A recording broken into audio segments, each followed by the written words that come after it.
Operação em Rafah deve se iniciar nas próximas horas. Israel já começa um plano de afastamento, de tirar aquelas pessoas do território, e alguns bombardeamentos já iniciaram. Uma das regiões mais polêmicas do mundo, com os Estados Unidos, segundo parte da mídia ocidental, tendo cancelado o repasse de equipamentos de munições para Israel com uma amostra de retaliação.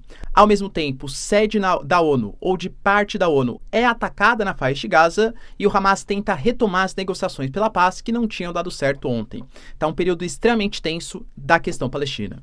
Falar um pouquinho também, pessoal, da Rússia, que anuncia exercícios militares, inclusive com equipamentos nucleares, por conta das provocações ocidentais, alegando que não vai deixar o Ocidente destruir a Rússia, nem fazer as suas ameaças, como David Cameron e Macron fizeram, inclusive com a possível presença da Legião Estrangeira Francesa no território ucraniano. Será que de fato é verdade? Estados Unidos teria, segundo a Rússia, planos para a substituição do Zelensky, e a gente tem também o Lavrov, responsável pelas relações exteriores, falando que o Ocidente não é sério, que não quer negociar de fato uma paz na Ucrânia, porque eles não estão prontos para conversar. Por que será que ele coloca isso, hein? Se vocês querem entender um pouco mais sobre esses assuntos, e muito mais também sobre geografia, geopolítica, atualidades, política, polêmicas, enfim, tudo para você se manter sempre bem atualizado, já se inscreve no canal, deixa seu like, compartilha esse vídeo, que eu, professor Ricardo, conto muito com a sua ajuda. Belezinha? Pessoal, recado rapidinho aí para vocês. Galera, infelizmente o número de agressores ativos vem aumentando bastante nos últimos anos. Você vê os casos na mídia, seja na mídia brasileira, mídia estrangeira, de agressões em shoppings, escolas, hospitais, ambientes de trabalho, e isso coloca em risco você, a segurança da sua família e até das pessoas que estão eventualmente ao seu lado. Eu fiz um curso para tentar minimizar os danos com o Capitão Guerreiro, que tem mais de 20 anos de experiência no assunto, inclusive com certificação pela ONU para falar sobre o assunto, e de verdade, é um curso que ele é super dinâmico, super didático, e ele trouxe para mim uma sensação de segurança, de experiência, para saber tomar as melhores atitudes em caso extremo que isso aconteça. Espero que não, claro, mas se acontecer, eu tenho certeza que eu estou melhor preparado. Conversei com ele e não estou cobrando nada por isso, tá? E eu consegui oferecer para vocês, com 20% de desconto, Professor Marcílio 20, um cupom aqui, galera, na descrição, para você ter acesso e compartilhar com as pessoas da sua empresa, da sua escola. Com certeza você vai ter um ambiente de trabalho mais seguro para tentar amenizar os danos de possíveis agressões. Link na descrição e não perde a oportunidade. Recomendo bastante.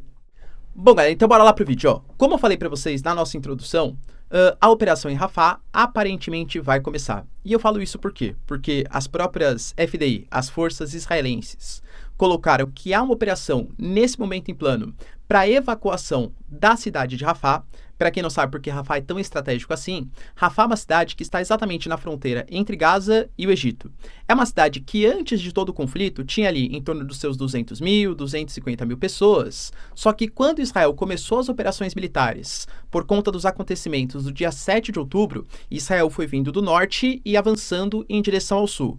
E hoje, praticamente toda a população de Gaza ou, infelizmente, morreu, faleceu, ou acabou fugindo para outros territórios, ou está quase que enclausurada ali na cidade de Rafah.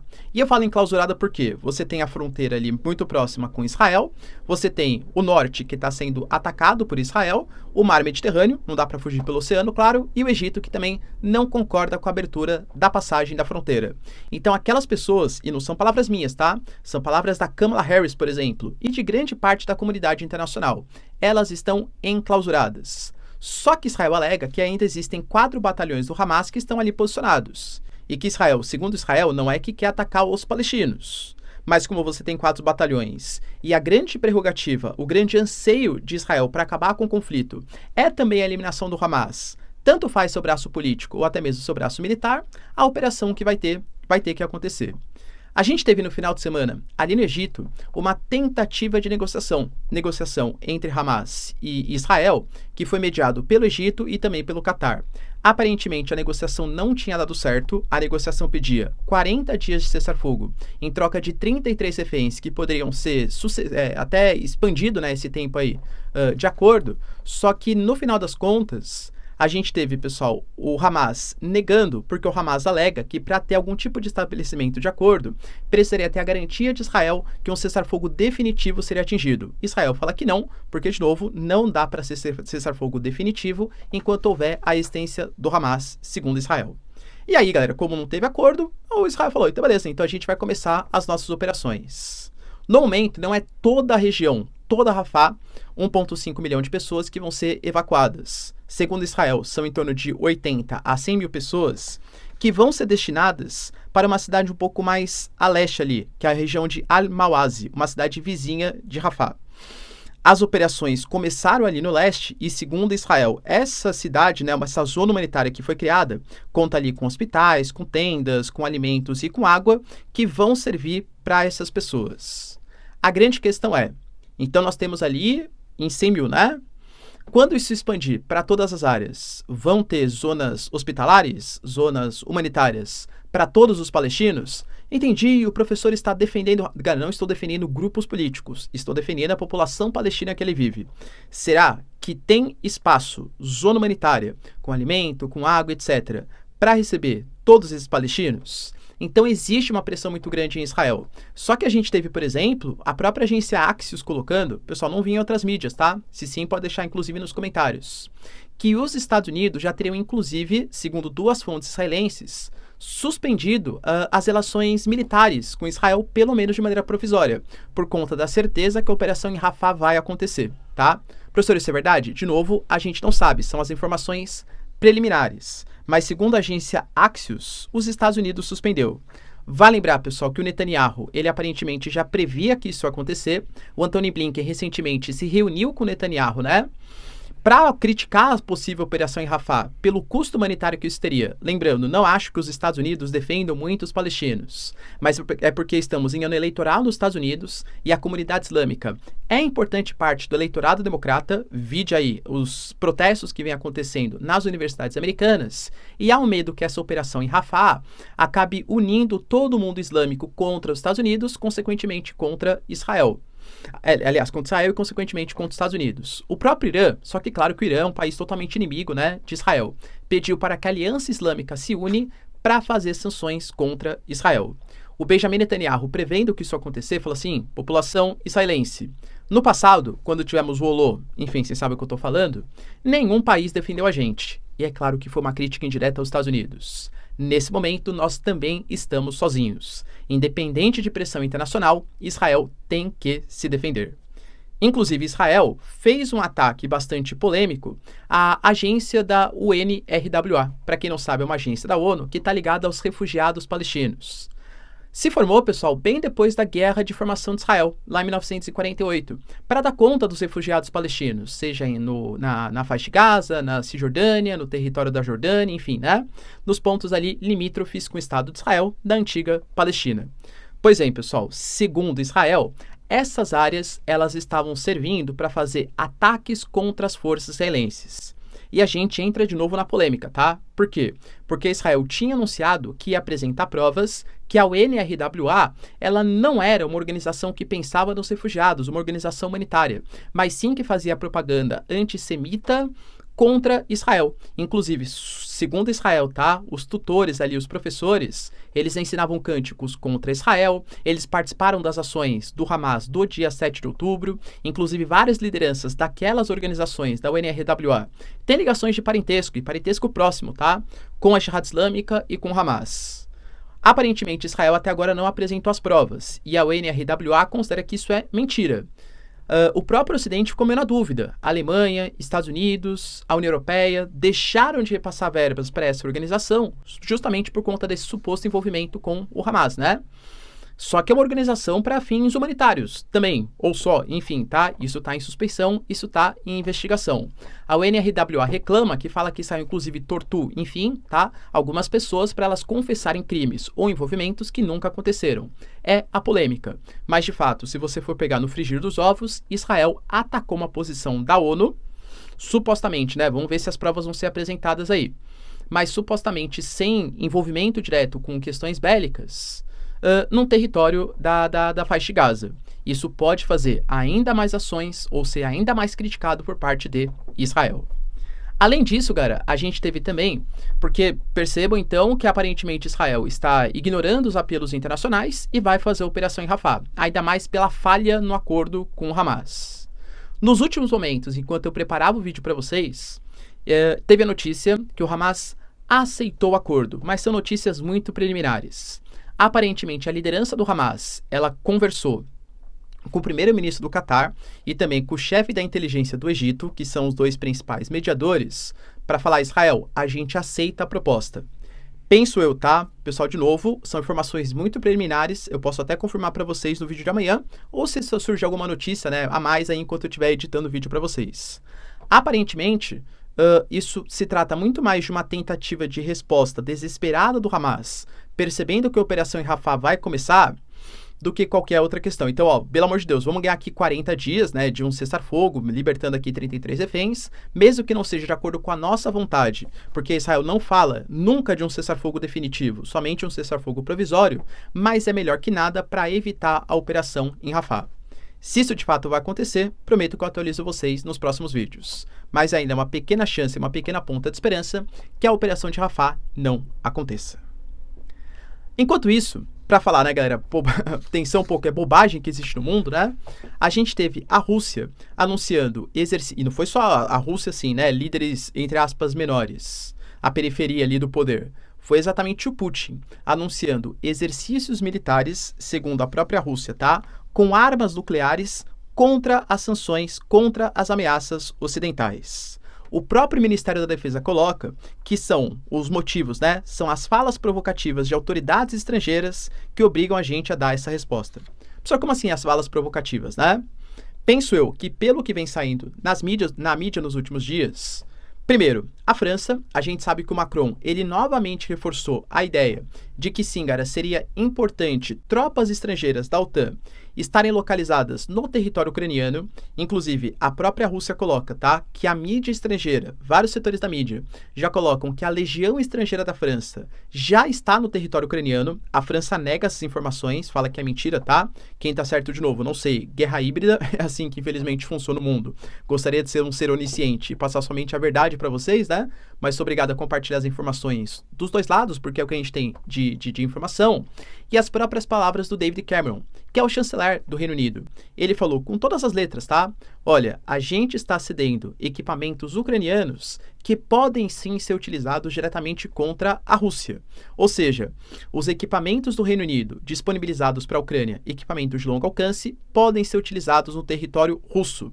E quando eu falo território russo, não os territórios que foram invadidos, né? Então, Donetsk, Lugansk, Zaporizhia, Kherson, os territórios que pertenciam à Rússia antes de 2014, 2013, até mesmo a incursão à Crimeia. Então, a Rússia coloca que é uma provocação do Ocidente e vai dar algum tipo de resposta. Inclusive, a própria agência TASS de Notícia, que é uma agência russa, ou seja, tem bastante propriedade para falar sobre o assunto envolvendo questões na Rússia, né? Coloca que o embaixador britânico ele foi convocado e foi avisado para ele que por conta da cessão do Storm Shadow, que é esse míssil de longo alcance que o David Cameron fez, teoricamente, na anuência aí dos ucranianos, atacarem os russos, alvos do Reino Unido, tanto na Ucrânia como também em Londres, poderiam ser alvos legítimos. Ou seja, a Rússia fez uma ameaça direta, segundo a agência TASS, ao Reino Unido. A gente teve, inclusive, pessoal, o próprio líder, né, dos democratas, ali na Câmara dos Estados Unidos, que é o Hakeem Jeffries, colocando, pessoal, que a demora dos Estados Unidos pode nos obrigar a uma intervenção direta no território. Ou seja, há algum tipo de tentativa, inclusive dos Estados Unidos, claro que não é do presidente, do chefe de Estado, né, mas é de uma figura importante, o líder, a liderança do Partido Democrata, que fala sobre esse assunto, tá? Com isso, a Rússia anunciou, pessoal, que treinos de preparação para uso de armas nucleares não estratégicas vão ser utilizados e serão mobilizados, inclusive, divisões do Distrito Militar Sul para isso. Ou seja, a Rússia fará um exercício nuclear. Lembrando que, além de tudo, a gente tem, nesse momento, os maiores exercícios militares da OTAN no pós-Guerra Fria, que é o Steadfast Defender. Ele conta, pessoal, com todos os países da OTAN, os 32 países, inclusive a própria Suécia recém-ingressa, com mais de 90 mil militares, e exercícios acontecendo nos Bálticos, na Polônia, ou seja, muito próximo do território russo. A Polônia fala em colocar armas nucleares, e tudo isso a Rússia vê como se fosse uma espécie de agressão ou uma espécie de opressão contra o seu território, tá? A própria questão, por exemplo, segundo a Rússia, tá, dos F-16 que vão ser enviados para a Ucrânia, lembrando, tá, que F-16 são caças bastante tecnológicos, eles vão começar a chegar, segundo a inteligência ucraniana, agora em maio. A grande questão é que os F-16 eles podem ter uma espécie de sentido duplo, pode ser para equipamentos nucleares ou não.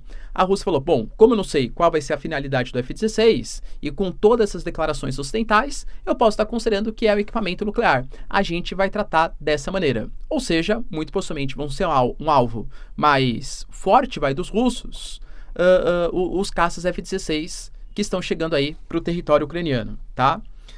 E como eu falei para vocês, né, as próprias palavras da Rússia colocam que eles estão escalando o conflito, que eles estão desrespeitando os Estados Unidos, o próprio Tratado de Forças Nucleares de Alcance Intermediário, e até por isso a Rússia anunciou que vai aumentar a produção de mísseis de curto e de médio alcance para fazer uma resposta contra os Estados Unidos.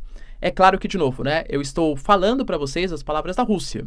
A OTAN fala que tudo isso que ela está fazendo, na verdade, é só por conta só entre aspas, né, da invasão que aconteceu ao território ucraniano. Então, a OTAN fala que é uma resposta ao que a Rússia faz. Já a Rússia fala que toda essa mobilização nuclear, indústria de mísseis, respostas, inclusive, aos caças F-16, é uma resposta às agressões e às ameaças da OTAN. A questão é que o mundo está ficando bastante tenso. Vale lembrar, pessoal, que além de tudo, a gente teve inclusive a notícia que o Peskov, que é o porta-voz ali do Putin, né? Ele considera, pessoal, que o Ocidente não quer negociar.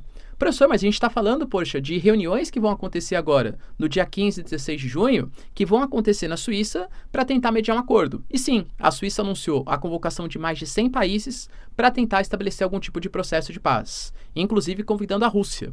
Só que a Rússia anunciou que não vai participar dessas reuniões, porque, primeiro, segundo a Rússia, é uma propaganda democrata. O Biden despendeu bilhões, centenas de bilhões de dólares no território ucraniano, que não conseguiu fazer uma contraofensiva e ainda é acusado de vários escândalos de corrupção. Então, Trump vai jogar isso no jogo eleitoral, que está extremamente disputado, galera, ali, ó, popularidade ponto a ponto entre Biden e Trump, e o Biden precisa dar uma resposta para a sociedade americana. Talvez fazer uma reunião em que haja algum tipo de consenso para uma paz possa acontecer.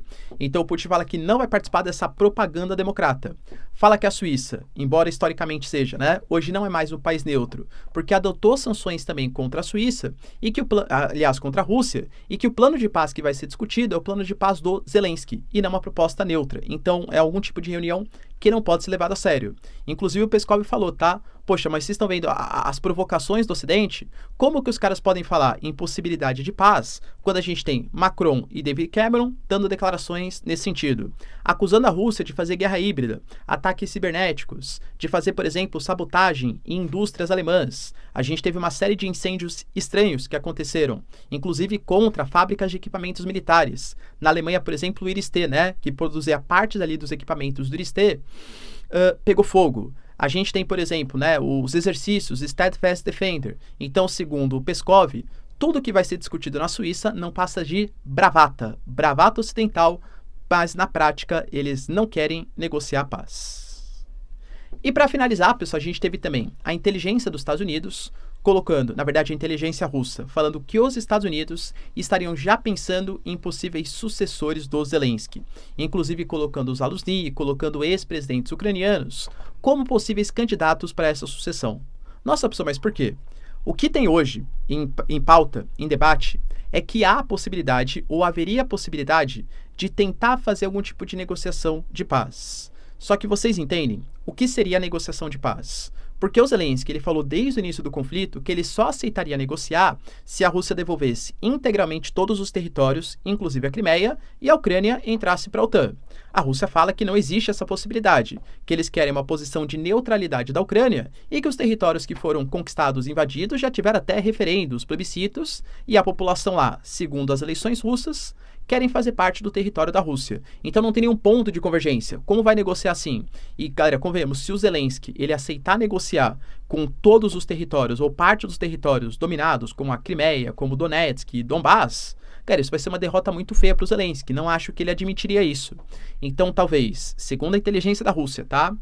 Uma troca de liderança para uma liderança menos contestada do que o Zelensky e que não venha com o discurso de reintegração de todos os territórios, mas aceite negociar com os russos, pode ser o início de uma coisa mais interessante.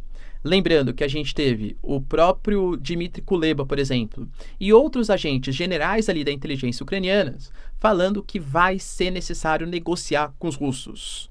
O Zelensky, por enquanto, não fala sobre o assunto. Será que tem sentido? O Peskov, quando foi perguntado, falou que ainda não poderia falar sobre o assunto, que era melhor perguntar para a inteligência da Rússia. Você acha, pessoal, que os americanos já estão se movimentando nesse sentido? Deixa aí nos comentários, quero saber sua opinião.